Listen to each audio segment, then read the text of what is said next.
Today I'm going to show you how to make the Vietnamese bánh flan. So I have already measured out all the ingredients that we need. I'm just gonna have this video here to show you the steps of it instead of reading the directions. So first, I already have the sugar in here, and I'm gonna add a tablespoon of water in this to help it dissolve. And we're gonna watch this super closely in case it burns. And I do recommend using a light colored pot, or like a stainless steel pot, so you can see when the color actually turns, and you'll see what I'm talking about. It's going to look like this as it's melting. You don't want to mix it too much or it'll be clumpy. Just let it rest, and then you can start to see the color change. Okay, at this point I have already taken it out of the heat, and now I'm going to pour directly into the cake pan over here. So I made enough to cover the bottom of the pan. So now we're going to let it sit here, and we're going to move on to making our custard. So at this point, your oven should be preheated to 300 degrees Fahrenheit. And in a different saucepan, we're gonna add the milk and the condensed milk to it. And you want to bring it to just being warm. You don't want it to be simmering or boiling. You just want it to be warm enough where the condensed milk is with the milk mixture and evenly combined. That way you don't cook the eggs when you pour the eggs in. So now I am whisking the eggs, and you want to whisk it in the same directions and in a constant and slow motion. That way it won't form any air bubbles, so it can stay that consistent texture in the oven. Okay, after I've done whisking the eggs and the eggs into the milk, I'm going to transfer that mixture into this. I already have some eggs on it, but this, so that it can be all nice and incorporated and smooth. I'm gonna raise this up, and then you can see that I had some of like the egg whites still not mixed in, and I'm just gonna keep on getting all of it out. That way it is still smooth.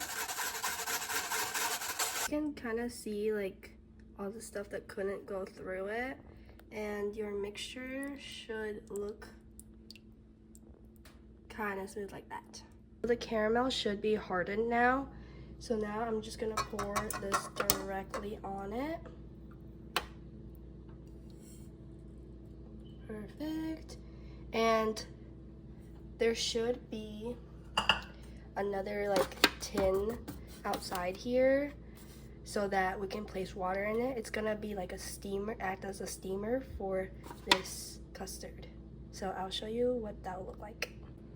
All right, so the last step is putting aluminum foil over the cake pan and adding a few holes with a fork so that it can actually cook without the top being brown, and the air holes to help steam it.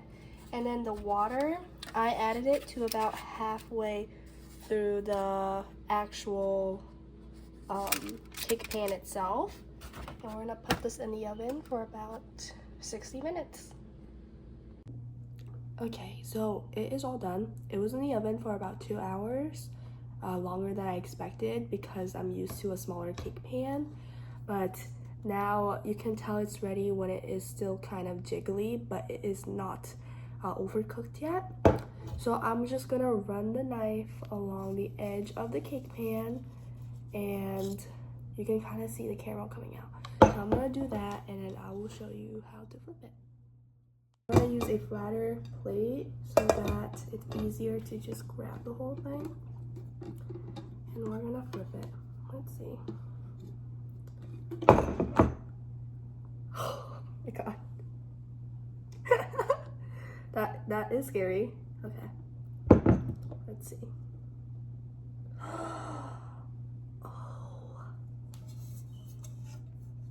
Clean. And let me show you the final product. Okay, there it is. That's my slice, and I added some coffee to it because I love like the coffee and caramel flavor. And then that's the whole cake.